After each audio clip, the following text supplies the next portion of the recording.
రామకుప్పం పరిధిలోని పిఎం తండా గ్రామంలో పెన్షన్దారులు నూతన సంవత్సర శుభాకాంక్షలు తెలియజేస్తూ గౌరవప్రదంగా జీవించడానికి పెన్షన్ అందజేస్తున్న సందర్భంగా నారా చంద్రబాబు నాయుడు గారికి పాలాభిషేకం చేశారు.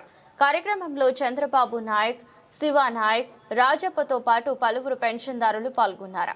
కుటుంబ ప్రభుత్వానికి కృతజ్ఞతలు తెలిపారు. అందరికీ నమస్కారం.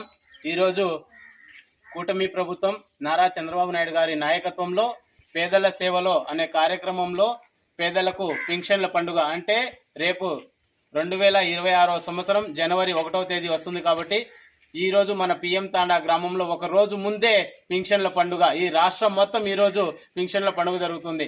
మొన్ననే మన రాష్ట్ర అధ్యక్షులు పల్లా శ్రీనివాసరావు గారు కూడా ప్రతి ఒక్కరూ ప్రతి గ్రామంలో పండుగలా జరుపుకోవాలి ఇలాంటి కార్యక్రమం అనే సూచించడం జరిగింది. అందుకని ఈ రోజు మన పిఎం తాండా గ్రామంలో నారా చంద్రబాబు నాయుడు గారికి కూటమి ప్రభుత్వానికి పాలాభిషేకం చేస్తున్నాము.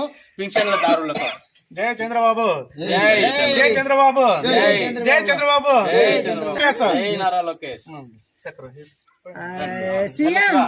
చంద్రబాబు, జై జై నారా లోకేష్, జై లోకేష్.